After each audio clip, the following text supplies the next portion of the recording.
Okay, we're ready to go. Very first of several conversations on a whole new topic.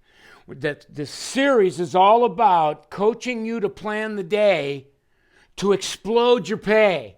And this first lesson is an idea that I'm going to call helping you to become mindful of grouping your tickets before they arrive. And this will make more sense to you as we go on in our discussion. Now, to do that, I want to go back to the last conversation that we had where I was coaching you on this whole idea of being mindful of your average ticket. Remember that one? If you haven't watched it yet, go back and watch it, because you're going to see that we used as an example, like, last week you had $1,000 in service, you served 20 guests. I taught you how to take the 1,000, divide it by the guest, and all of a sudden, bingo, that's our average ticket. Then you were going to go back and kind of get your average ticket to prepare you for this discussion.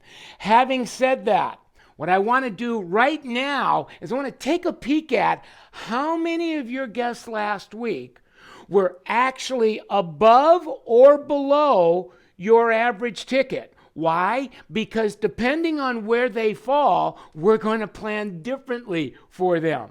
So what I want to do is I want to take a peek at this whole idea. And when I looked at this a couple of years ago, I just thought it was common sense that if you did 20 guests last week, 10 of them were probably a lower ticket, 10 of them were higher ticket. That's where you came up with your average. Or if you did $1,000 last week, probably 500 of it was on the low end and 500 of it was on the high end. I have to tell you that after taking 30,000 service providers on a 2-day program where they brought all of their tickets with them, I had a big OMG. And the OMG is that the $500 on each side was pretty correct. But what was different was that they had more guests on the low ticket side and less guests on the high ticket side. You can see by my example, I'm saying 20 guests, probably 13 or 14 on the low side and 7 or 8 on the high side. Now, this is not good or bad. I think part of this is natural. This is not about let's see how many high tickets we can get and get rid of our low tickets. The real point is let's see how we can increase our average ticket by planning differently for our low ticket guests and our high ticket guests. Now, having said that, as I said before, the 13 guests over here and the 7 guests here, people go, well, big deal. It is a very big deal because we got 13 guests here that give you $500.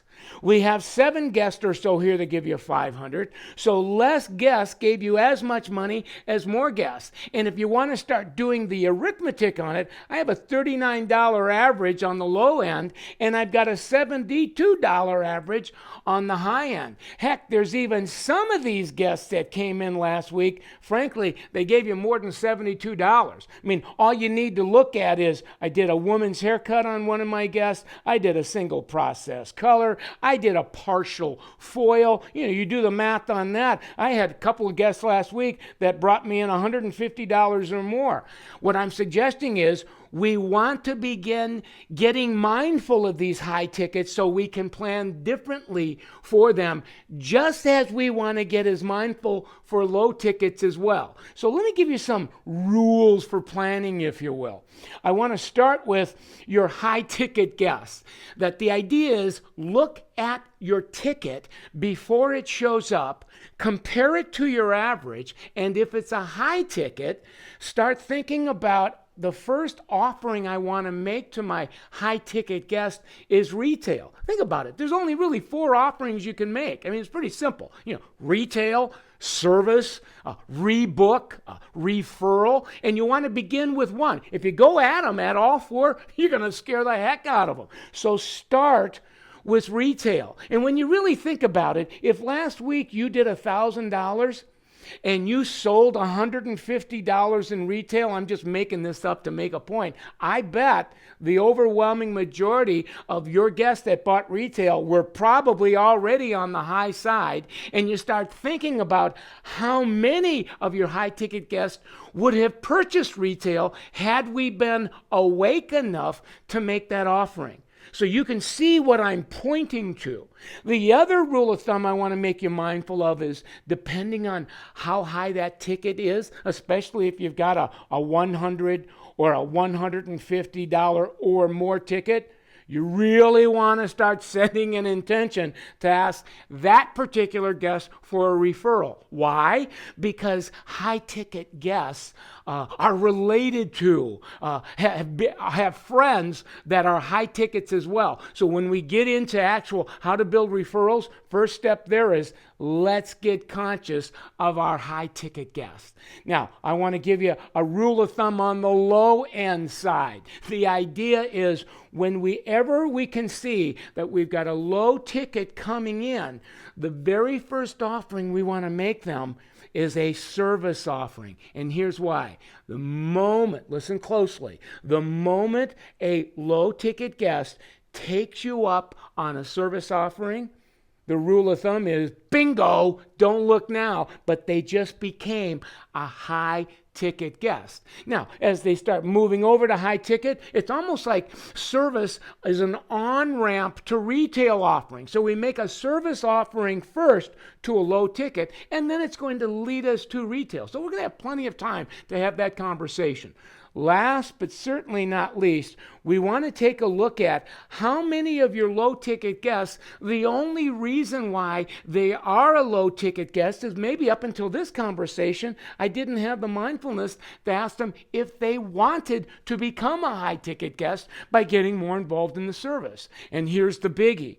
How many of my low ticket guests used to be a high ticket guest until I became so friendly with them that they became my friend? I'm no longer having conversations about service offerings or retail offerings. On the contrary, I want them to be my friend so much that I'm starting to give them what I call friendly discounts and freebies. Now, that particular issue, that dilemma is so huge, we want to dedicate a conversation solely to that. But for right now, we want you to begin getting mindful of all of your guests coming in and where they fall into your ticket groupings. So it's a lot of content there. I want to really summarize this by saying, as we get better at planning, you're going to find we're working smarter, not harder, and our average ticket starts going up $2, $3, $4, $5, $10.